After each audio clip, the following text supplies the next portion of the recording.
Thanks everyone for being here. My name is Elias. I'm the co-founder of Kakarot. Um, I am going to ask every panelist to introduce themselves in maybe one sentence, and we can start with you. Hey everyone, my name's Joe. I'm the co-founder of Aztec. We're building a privacy layer for Ethereum. Hi, Phil Kelly. I'm VP of Ecosystems at Risk Zero, the guys that invented the ZK VM, and we're kind of part of Justin's Drake presentation yesterday, happily, formerly of a ZK client-side circuit company, O1, and then at Joe Lubin's company, Consensus, before that. Great to meet everybody. Hi there, my name is Olivier. I'm filling in for Declan, who couldn't make it today.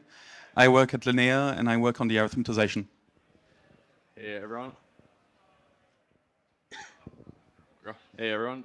My name is Jared, and I'm working on Abstract, which is the consumer crypto L2, contributing alongside the Pudgy Penguins team. My role is pretty much just helping people build on Abstract. So right now, just sitting on Telegram most hours of the day, answering messages. Hi everyone, my name is Joaquin. I represent Tyco Labs, which is the first based rollup on Ethereum.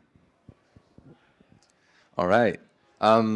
So I guess the subject of this panel is making everything ZK. So as if we had like a magical wand and we can touch a piece of infra and it becomes ZK.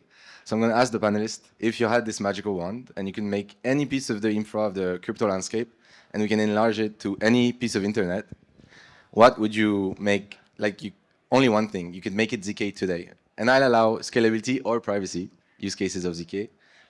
Yeah, let's see, what would you turn into, like Starkify, Snarkify? Maybe I can go first. So I think about this a bit differently. In order to make something ZK, you have to have some properties of the data that you can prove against. And so the things that have been made, I guess, ZKified recently, like ZK email, the reason we can do that is because there's a signature in an email that you can prove and you can prove the authenticity of. The thing I'd want to kind of maybe ZKify would be adding a signed message to HTTP bodies. At the moment, we have to use kind of like TLS Notary, which is like, it's not a great way of getting web proofs. There have been some web standards proposed to add signed messages to HTTP bodies. If we had that, we could prove every web request without any weird trust assumptions. So yeah, signed messages in HTTP. All right, mine's a bit more of a kind of make the world a better place answer. And I think one of the issues we've got in getting ZK adopted further, and certainly as we try and get down to the quote unquote real world in Web 2, is just understanding it. So people don't really understand what ZK is, and it's because they rely on trust today, and industry structures are based on trusted actors, and that's one of the things that causes problems. But people just don't know that they need different ways of trust and what ZK can do. So I think a really good example would be more ZK-based elections. And there's actually, it's not a completely empty space. So Estonia actually had ZK proof of the count of their election. They were able to do that because people have got fully digital identities. And basically, you can count the votes in the back room and prove to everybody you did it correctly. And I think that's kind of a very intuitive use case, and it gets people thinking about what the properties of ZK are, and then they can start to think about how to use it in different places in the world. So I kind of like that idea. Yep. Actually, mine is somewhat close to yours, not necessarily tied to elections, but just having basically easier proof of credentials, logins, this kind of stuff, just basically having a more unified digital identity and leveraging ZK, basically. Yeah, I think I agreed with that. I think the most promising part of ZK for normies, especially, is probably proving aspects of your identity. And that kind of leads into things like KYC. So right now, if you go online, you try and sign up for some sketchy websites, or if you want to go onto Coinbase, for example, or you want to do something that proves you're an adult or proves some aspect of your identity, that you're in a certain location maybe, or you're a certain age, you have a certain degree. I think being able to prove aspects of that without providing each individual application server that a picture of your full passport, or a picture of you holding it up with a spoon on your head or something like that. I think proving aspects to applications of your identity is going to be pretty big for normies. Yeah, I agree. Hello? I think your magic one works. There's a proof of passport at DevCon already, so just keep talking and we'll get more ZK things. Not working? I broke it? Sorry. Okay, yeah. Okay, it works. Yeah, to provide a different answer, I guess I've always thought of, and it's not a very original answer because actually yesterday Justin Drake said exactly that on the Beam Chain roadmap, snarkifying the layer one, make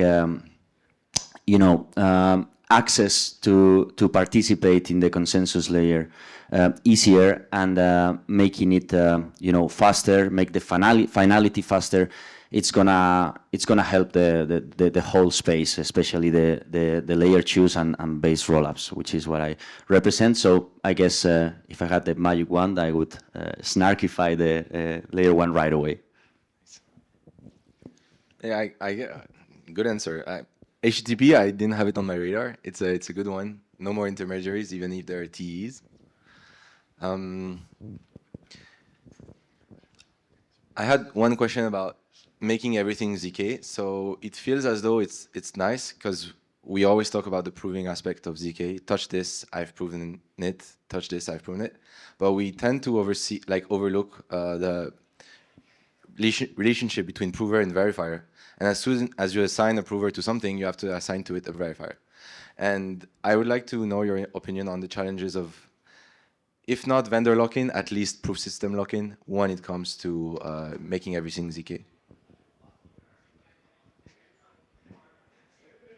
Yeah, that's a tough question. I think there will be lock-in in the sense that so the way that like ZK proof systems work is that you normally will encode a verification key in a smart contract if the verifier is a blockchain, and so that verification key always has a corresponding kind of proof and proving key normally, and so there is lock-in to that extent, as in one application is tied to like one particular proof system. If that application is upgradable though, it's not the same type of vendor lock-in as kind of Web 2, where like, they have your data and you can't leave. Like, because all of this is open source tech, usually you can like freely upgrade your proof system over time. But there is kind of like, it's always paired to one verification key, which I think it does make it more challenging. So I don't have a good answer, but a bit of background maybe. Yeah, I mean, I'd say, so if you think about so we're in the ZKVM space, and obviously everything's not absolutely as simple as the headlines, but the headline is that you can write in Rust or you can write in Solidity and drop it into a ZKVM, and then it inherits the ZK properties, and we've got verifiers on multiple chains, mainnet, Arbitrum, Optimism, Linear, Starkware, and then even Bitcoin is coming, and Solana. So in that sense, you can write code, and the same code can be ported to link to other ZKVMs. So there's decent amount of portability of the code. Yeah, I think typically you wouldn't have data lock-in. I mean, there will be some things I think people will customize for particular ZKVMs, potentially around accelerators, but in general, I think it's pretty flexible. I mean, I also work in the ZK EVM space or ZKVM space, and the ZK EVMs have emerged and evolved pretty much in isolation from one another. So you have deep divergences in the way even the arithmetization works, what is being proven, what kind of version of, let's say, the EVM you're proving, and which primitives you're replacing with others. There's quite basically a fracturing in some sense.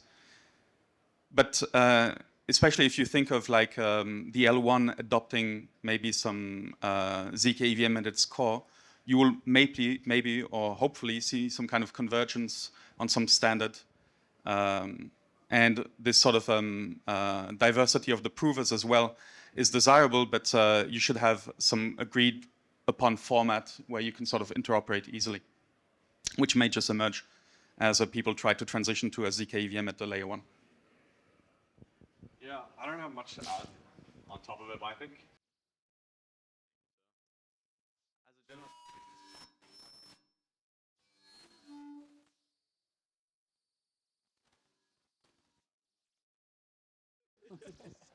I'm sorry.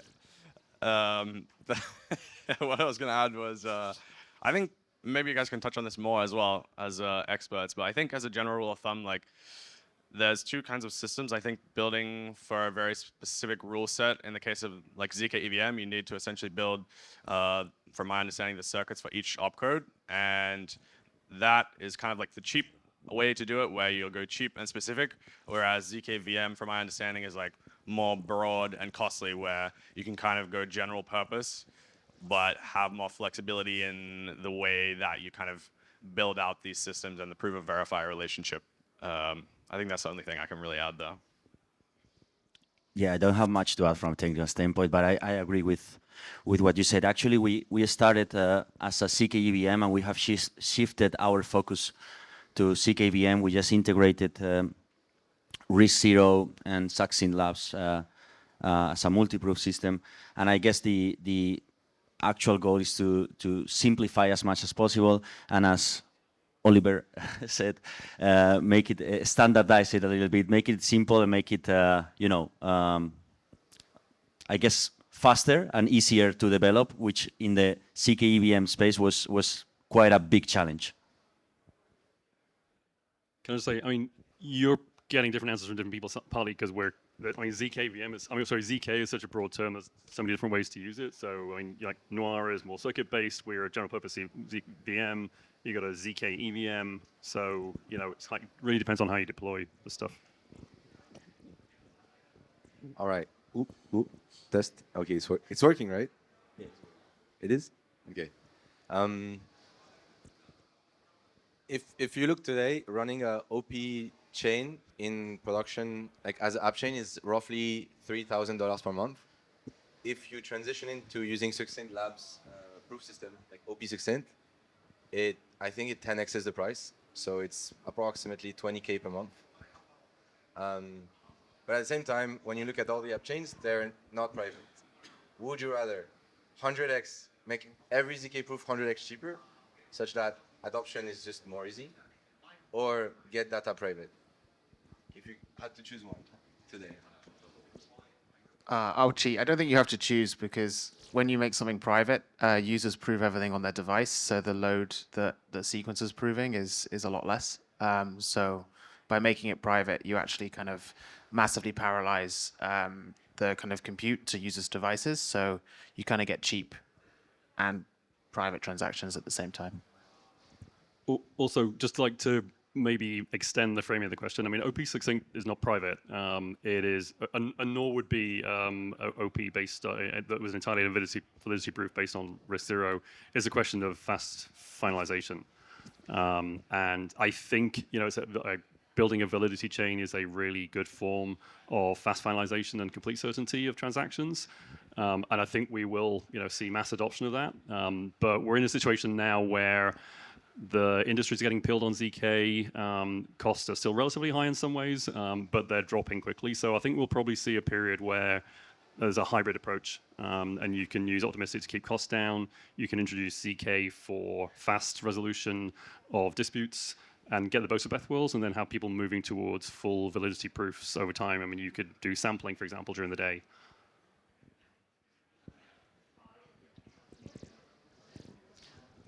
I would imagine that if you have, you're able to scale, you're able to have far more efficient circuits and proving, you could actually, as a byproduct, also solve privacy issues. Just in terms of some of the privacy-related primitives are extremely expensive to sort of verify in circuits. If your ability to prove just grows exponentially, that maybe drops by the wayside in some sense. Yeah, I think it's an interesting question. I think the answer is you don't get both. I think the beauty of this kind of L2 system that we live in today is if you want, cheap transactions and you don't really care that much about security, you can go build on Base or OP Stack or an Optimism chain. And realistically, that's what the priority is for a lot of application builders today is, they come to a ZK chain and they're like, why are my transactions 10 times more expensive than when I was building this on Base? And maybe that's like you said, people are still learning how ZK works and the trade-offs that you make for ZK today. But I think trending over time will probably have most of those chains transition to ZK as it becomes cheaper. And then as an alternative, I don't know enough about the trade-offs between privacy and scaling technology, but I think you're always going to have a trade-off regardless of, what chain you're building on. You're not always going to have privacy, scalability, and cheap transactions. I think if we could have that, Ethereum would just do it to begin with. So I don't know. That's my take. Yeah, I think the beauty of CK on layer 2s, it's not exactly the privacy feature, at least for us. It's more of its succinctness properties. So I guess to answer the question, I would say I don't think that's the real trade-off. I think if you think about it, the reason why we want CK to improve, get faster, and whatever, is not only because of the faster finality time. If we are taking OP as an example, it's an optimistic rollup, so finality takes 7 days. On CK, it takes the time that it actually takes to generate the CK proof. But not only that, if we are able to improve the CK proofs to the extent that they are generated instantly, so instant CK proofs will basically allow instant CK proofs plus search sequencing will basically allow the chains using the same sequencer with instant CK proofs to be fully interoperable, which is what is called synchronous composability. So I guess CK itself, it's usually related to privacy, which of course it has good privacy features, but I guess in the blockchain space, at least in the layer 2 space or the Tycho research space and Ethereum, it's more thought towards achieving all these, instant finality, scalability, and interoperability between rollups. I was going to add, is it fair also to think about, because again, the Web3 market always thinks about everything kind of monolithically, but you've got different communities out there. So there are some, end user communities that will just be thrilled at Tycho running on ZK. There'll be some that will, it will make sense to them to continue operating on Optimistic for a while. So I think we kind of need to think about who the end users are. All right. I'm going to open next question to the public. So if you have a question, raise your hand. Oh yeah, this works better actually. Okay, we have to. Okay.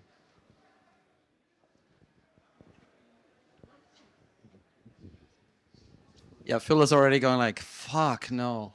I was going to say but not Andreas. Yeah, exactly. It's like everybody can ask questions but me. Just kidding. It's like Phil, I love your eye roll. That's great. Just a question to you. When do you think will we, end users really don't care about the stuff that is happening on their device as long as it's fast.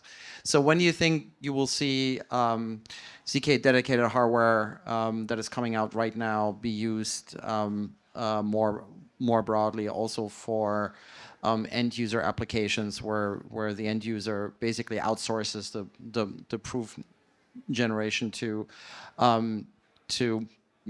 a proof provider?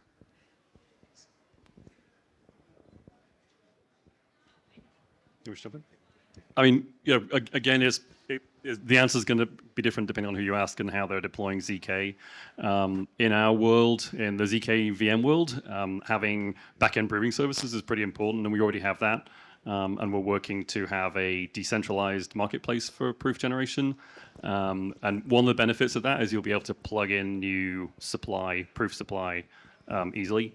We integrated with Fabric. You talked about specialized hardware. We've integrated with Fabric already, and I think they're working on a release now. Don't have an exact date for it, but that's close, and that will make a big difference in terms of proving times. And you should be able to access it from anywhere that you're running the ZK VM. So I'd say that's not far off. I think there's probably a lot more that can happen in terms of hardware optimization, but the first step I think is very close. Yeah, from a privacy standpoint, I think we're a lot further away because you have to meet users where they are with their devices, and I think you're not going to get 1 billion people a new type of like chip in the next 5 years.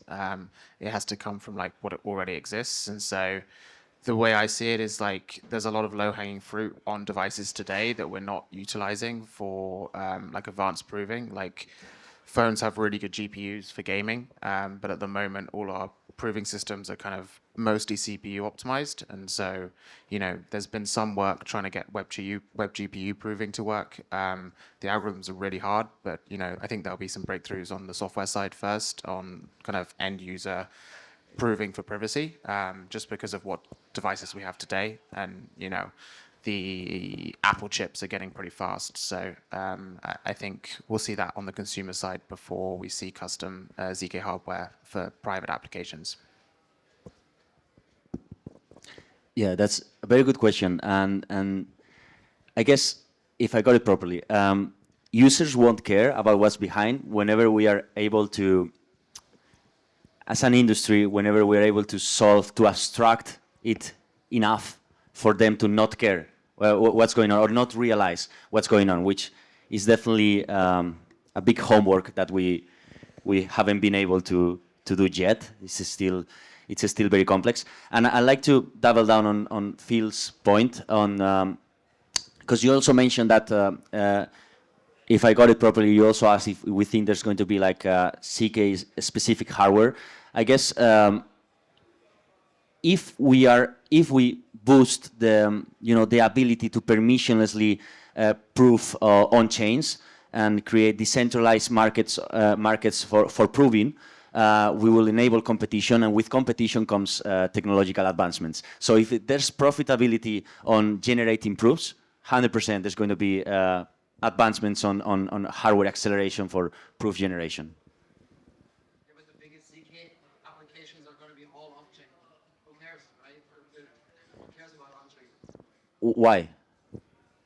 I have a use case where I need to aggregate like 10,000 proofs, user side. Right? It's for privacy preservation and both.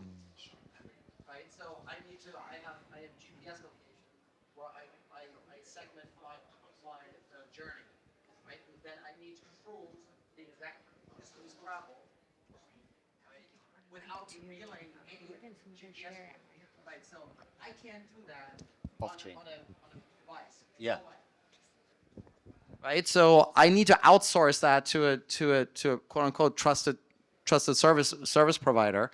And if I do that with 100,000, 1 million people that are traveling in Oregon, California, where you have to do that. Why? Because of privacy regulation, right? They can't.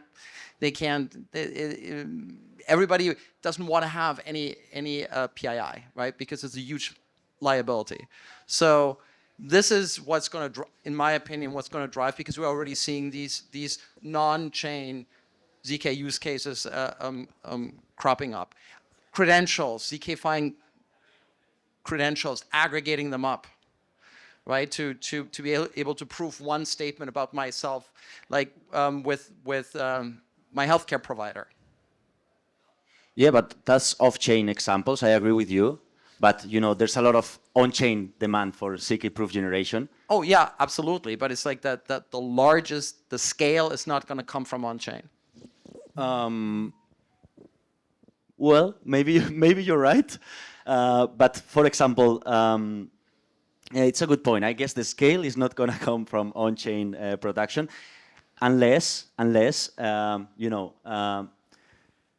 Ethereum layer 1 is decentralized enough for what the Beam chain is trying to achieve. Get more validators to generate CK proofs on the consensus layer, but we already have it on the layer 2s. Actually, I don't like to talk about my own project on panels, but on Taiko it is permissionless to be a prover. So we already have a decentralized market for proving. Anyone can come and prove. And we're actually seeing both on the proposers and prover side, our proposers and provers optimizing the original code that we made. Is not the hardware optimization, but it's the software and code optimization. We are already seeing them optimizing it in order to be the first to prove it and be the cheapest to prove it. So we're actually seeing advancements from on-chain proving already, and it's early.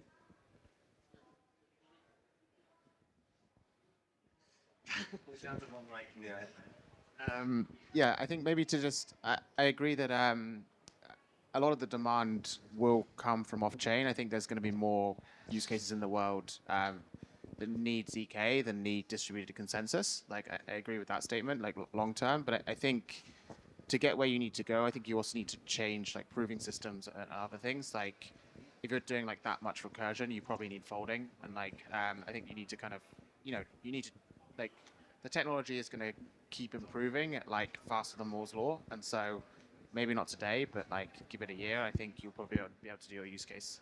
So we actually have to do it this coming year.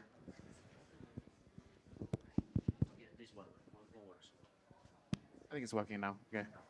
So we actually have to do this coming year. So Need more ZK devs then. Yeah, I mean, there's also things you can do to create partial proofs locally to hide some of the inputs and then get proof finalization as a service.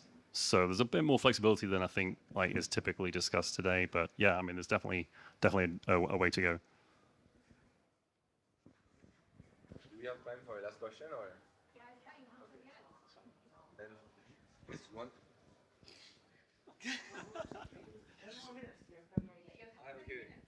I was just switching mic. Okay, what is one thing we shouldn't ZK?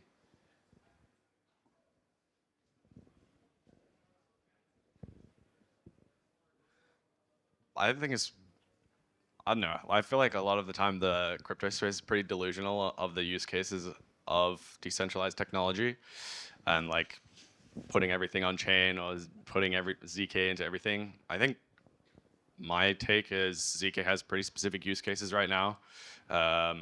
One is privacy and identity. I think the other main category is what we're using it for in the blockchain space in terms of scalability. Outside of that, like, I don't know, maybe I'm not letting my imagination run, but I think those are pretty much the two big categories that we see. And obviously, there'll be other applications that come out down the track, but I think we probably need to prove ourselves, no pun intended, in those couple of use cases for other applications to see, oh, damn, that's like pretty dope. Let's bring across that and see how we can apply it in other fields. Yeah, so I was going to say, I think some of the exciting things you can do with ZK in the Web 2 world are, I mean, it's basically bringing a new form of trust engineering to the Web 2 world. And to give an example of what you could do, if you're like, so let's just say you're playing, you're gambling with a Web 2 casino, you have absolutely no clue what the Web casino is doing. So you don't know whether they're running fair code, you don't know whether they're running fair code, but they're going to override it if you ever get close to winning $100,000. So, you could use ZK to have provably fair Web 2 casinos, for example. And there's a ton more things in the Web 2 world you could do like that, which is why I was saying initially, it'd be good to have a deeper understanding of the Web 2 world about what ZK can do. So it's trust engineering beyond simply, privacy and scalability. But the other thing I was going to say was it's got to be worth it. So Web 2 Casino is a really good example. ZK, Sudoku or Wordle, like we see that quite a lot, and it's a really good way of getting people to understand, and they're like good tutorials. But it's not worth it because it's more costly compute, so there's got to be a real reason for it. And it's also got to be workable. So, I mean, maybe an unpopular opinion, but I'm a bit skeptical about being able to do any ZK ML meaningfully in the near future because, ZK is not great with floating points. And, I mean, we can now handle huge problems in ZK VM. But, for example, proving inference in learning, I think, is, beyond the capabilities any time in the next few years. You can probably prove something's a cat, but you're not going to get a large language model kind of proof. I mean, I think my take, if you're using kind of the actual zero knowledge properties of ZK, we get a lot of people trying to kind of like take something that's public and just being like, I'm going to add ZK and it's just going to be private. And there's just a lot of misconceptions there. Like the common one is Uniswap. Like it's the ratio of two public numbers. Like those numbers have to be public for it to work. And so like you can't ZK-ify something that was designed to be public. If you want to get privacy, you have to kind of go back to the drawing board, redesign it, and think about it that way. So I think, yeah, that's my one. I think is, it's not. You can get verifiable compute and prove that Uniswap executed correctly, but you can't just add privacy to it. I really don't know how to answer. To be honest, I think it's a very good question. Why we should not ZK?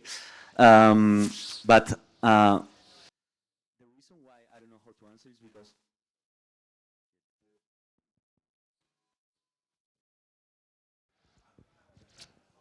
hello, I'm breaking all of them. Sorry. The reason why I don't know how to answer is because it keeps surprising me the use cases that it enables all the time. Like, I don't know, on top of my head to think of one example. I recently heard in a random podcast, I don't even remember which one it was, a project that is working on proof of authenticity for newspaper pictures. So apparently there's a whole industry about, there is a random news and there's a picture attached to it, for example, talking about war or something. And turns out it's very normal that they fake, like the picture doesn't represent what the article is talking about. And turns out CK can help solve that. So I really don't know how to answer what we should in CK, because maybe in 1 year I find out that there's a use case exactly for that. So you don't want to be wrong. I don't want to be wrong. I also agree. I mean, it's hard to know what will be relevant use cases.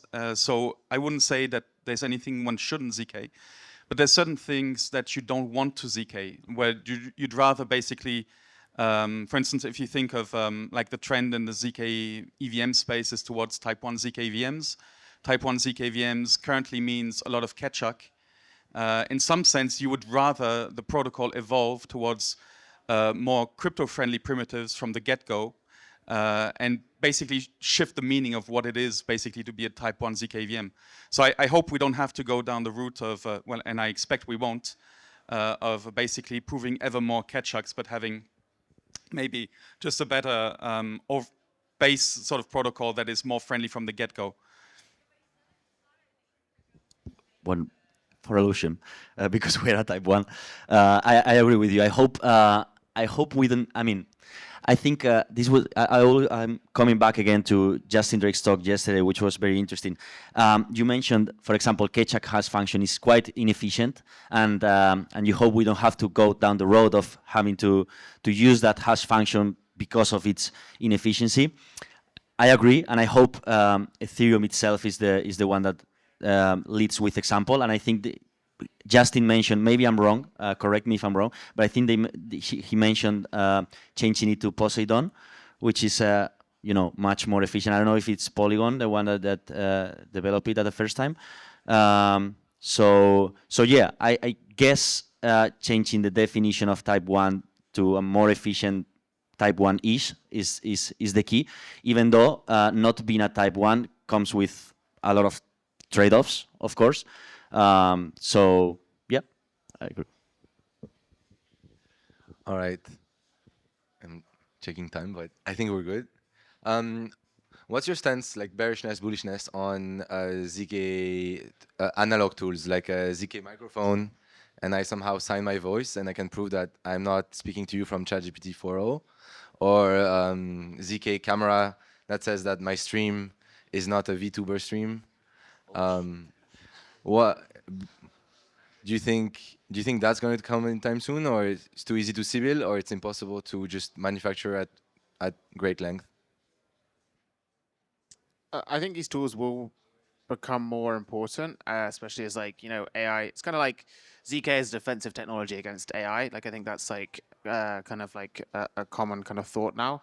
I don't think we're there today where you can actually credibly prove your voice. Like someone can do it at a hackathon, but what they're actually doing is I don't think you'd have confidence that if I heard two voices and one of them had a proof with it, that the proof wasn't generated by ChatGPT to just convince me. I don't think we're at a stage where it's credible yet, but I do think over time, those initiatives, as proving does get faster, will become pretty meaningful. It may be limited to kind of, not personal podcasts, but is Trump actually speaking? That sort of thing, and a government style kind of thing initially, but I think that will become commonplace in the next 5 years.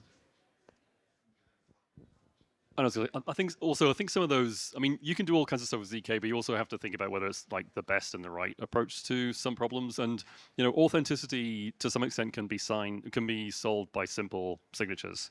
without ZK. So like, here's a picture, it's signed by this chip, we're done. There's a role for ZK on top of that. For example, here's a picture, it's signed by a chip, it's from this range of cameras, and I can prove that it's reading from that, but I'm not going to tell you exactly who signed it. Yeah, to preserve the privacy. Programmable credentials. What's that? Programmable credentials, something like this. Yeah, with a privacy layer over it. And then also, for example, I mean, the other issue is so much manipulation happens anyway. Like when you take a picture with your iPhone, the one that you see on the screen has already been through a bunch of enhancements, so it's not the raw image anyway. And so you might want to use ZK to prove that the manipulation that happened with the right program. So there's a role there, but yeah, there's a lot of things you can do just with regular cryptography, I think, rather than ZK.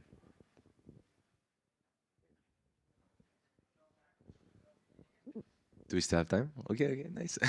Yeah, I'll just pretty much was gonna say the exact same thing. I think like you don't really need ZK proofs to do a lot of things. Like today, you're already proving your identity. Like if you make a commit and push it to GitHub, you need to like sign it with cryptography. You're not using zero knowledge proofs to say, hey, it was me that actually made this code and pushed it up. There's already mechanisms in place that allow you to prove that you did something or you performed a certain action. And yeah, I don't think you really need ZK for a lot of it because the cryptography already exists there. Okay. Yeah, I had one last question, and it's about, for example, you mentioned the beam chain. I think it's interesting because we've heard a lot of people talk about switching from Keccak to a ZK-friendly hash function, so more ZK-friendly primitives on layer 1. And the reason that there was pushback on Poseidon is because we don't know that it's stable enough yet. And how about proof systems that kind of very good cryptography teams have been building, but kind of in isolation? So I would say like Starkware has built their Stark protocol, Linea has built their own, ReZero has Zero Stark. But so these systems, we're saying, we're proving stuff. So we are trusting those systems to represent truth.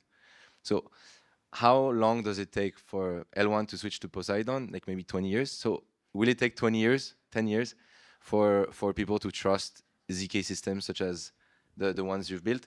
It feels like what I'm trying to get at, the idea is we are trusting a lot the reality that ZK proofs gives us, and we are not questioning enough if the proof systems are sound. And because they've been built, and they're incredibly hard to build, I would say less than 1,000 people can build them in the world. And then those people are so busy building their own that it's hard for them to assess if the other ones are working because they're like black boxes in some sense. So how do you resolve this tension? Yeah, very good question. I guess that's why, at least in the short term, maybe even medium or even long term, multi-proof is very important because the different ZK proofs are generated in isolation by different teams, and it's very unlikely that the same bug is that you can find in one of them is exactly, it can be found on the other one because it's different. So I guess the short-term or medium-term solution is having multi-proof and having a backup if you find a bug in one. I think I don't think it's working. Yeah. I think maybe this is where L2s can come into play. If I'm not mistaken, like a couple of different L2s are already doing this today, like replacing non-ZK friendly hash functions with more so friendly hash functions. And yeah, maybe that's the play, like do it on the L2s where, currently there's like way more centralization, way more recovery. Like you can pretty much stop the chain if you want to on the L2 today. And maybe that's the path, is like use it as a playground before we take it to the L1. That's one option. It is an extremely difficult problem, I would say, and for which I don't believe we have any sort of real solution. One long-term or one more satisfying sort of resolution of the query of what does it mean that you proved something, because the proof system is extremely constraining when it comes to allowing you to basically express something, but it's very difficult to understand the consequences of your constraints and what is actually a valid trace and what is expressible. It basically, as soon as you get to the dozens or the hundreds or the thousands of constraints especially, your ability to reason about the system breaks down completely, and you work on assumptions that may not be satisfied. It gets very, very thorny very quickly. So I think, in some sense, a long-term solution, which has many problems in and of itself, is formal verification of those systems. But even that, it's sort of unclear, certainly to me, what that really means. Like, you have canonical references for the EVM, for instance. You have the execution specs, but getting the execution specs to communicate with your arithmetization or even your writing of the circuits in a higher level language is not a trivial task. You have a lot of obviously testing and sort of generating tests that sort of can give you great confidence that what you're proving is very close to what the EVM should be doing. But all in all, it's to me it's the great sort of problem of the space in my sense. Yeah, sort of really understanding what it means, what having a proof really means. Yeah, I mean, formal verification is a great initiative. The other thing I'd say is, and I think this is true in the software industry in general and has been for decades, the more that you can standardize things and the more that you can get, the whole industry looking at one set of code or a small number of sets of code and can battle test it, and the more you can abstract away from changing that code and build things on top of it, the more that you can have this known, highly tested, highly scrutinized set of code as a basis for everything. And that's why I think ZK VMs are really valuable for the industry, because they're middleware, and that's how every software industry goes. You start off with a lot of custom code. It's really expensive to write. It introduces security risks. It's much harder to audit. And then as things get standardized, you get this layer. Everybody can use it. Everybody can share the cost of it, and you just build the new clever stuff on top of it. So I actually think ZK VMs are really important for security reasons and cost as well. Yeah, I definitely second that. I think the reason we have so many proof systems today is because we haven't reached like a performance floor. And so when we reach like a performance floor that works for everyone here, like there is like the incentives don't make sense to build your own. You just pick the one that's audited and off the shelf and kind of make it better, especially if it's open source. But we're just not quite there today yet. Like the performance is still going like this. And so, people are trying to pick when to stop, and there's still quite a lot of gains on the table. I think the only other thing I was going to say is, the multi-prover, or kind of even simpler, just having training wheels, like Vitalik says, like where you have like a committee that signs off on the same transition as the proof's trying to prove. They have to agree for the state changes to go through. I think rollups should probably have that for the foreseeable future as well. And yeah, just lots of time is the only other thing. Like time is the only thing that kind of makes your bugs go away. So we gotta wait.